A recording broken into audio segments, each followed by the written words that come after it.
Sit under that green tree in your heart. Sit under that green tree in your heart. Could be, could be, could be, could be, could be, could be, could be the singing bird will come.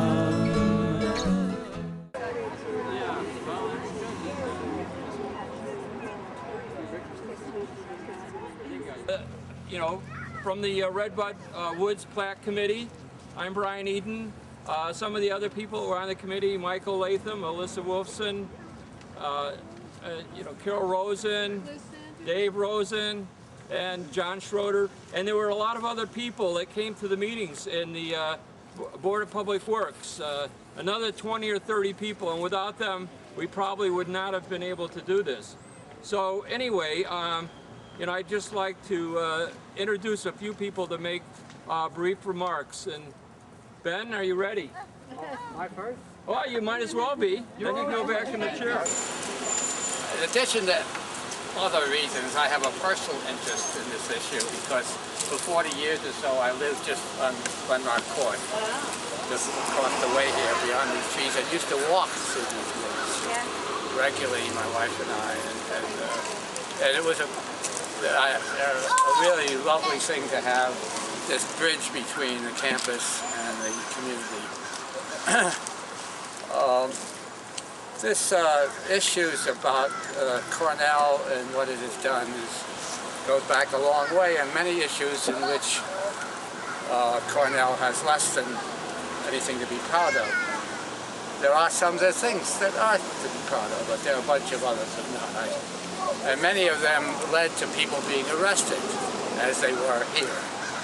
I think back to the days of apartheid and the drive to disinvest from apartheid South Africa, and the refusal of President Rhodes and the board to act in spite of the fact that faculty and students paraded in front of Day Hall for a long time, made rational arguments, did all the things that one should do, and got nowhere.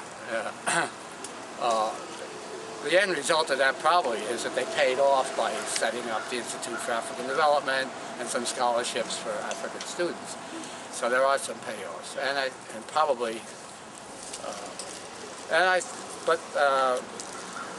I think the main lessons that we've learned over the years here is that if you cannot depend on the administration, and one should not think of Cornell as the administration, as sometimes people do. Cornell is the faculty, the students, the staff, and this is the real Cornell.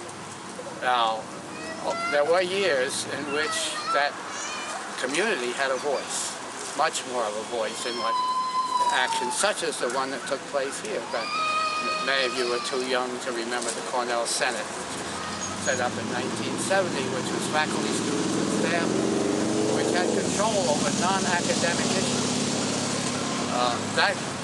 What happened was, following that, of course, in the year 1970 should mean something to you, post-1969. But the real thing that happened, and that happens over the years from time to time, is that there's an issue, faculty and students get aroused, get involved. As has happened here, I'm delighted to say that one of the major good results of this, I went to one of my rare faculty meetings following these events, and heard faculty stand up and talk to the administration directly and talk about faculty voice in this issue. And that's happening now, but I think it will only continue if you're determined to keep that up. What happened here is shameful, disaster, complete violation of all talk about green campuses, taking down green places for a parking lot so students can park close to their dorms. Nothing could be stupider or more shameful. And this was done by the Cornell administration, in spite of the The early objections, I give credit to those students who sat in, you remember, the trees, and really took leadership. The faculty and the rest of the community responded to that, but it was late. And we need to keep this effort going of faculty and staff and students having a voice in administration. You can't just sit back and wait until they've done some other stupid thing to act. I am proud of the group that's here and the other groups that sat in that would not stand for this. The many who sat in on the trees. I'm proud to be a small part of that. It was nice to get arrested again for a good reason. So I think the work that the committee did in this plaque, I think it's a beautiful plaque. It says all the right things. And I hope it will be there, visible, and looked on for many years to come.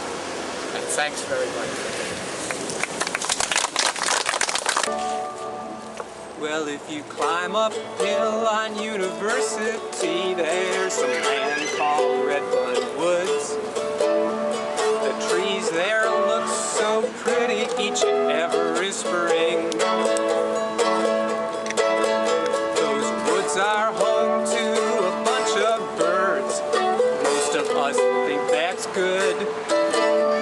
But Cornell wants to cut those trees down, that's why we sing. Back in that time, but here's how the chorus went. Put away those chainsaws, go somewhere else with those machines. There's lots of people, old and young, want you to understand what we mean.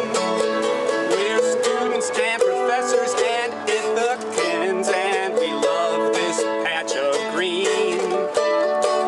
Redbud Woods is for all of us, go somewhere else with those machines.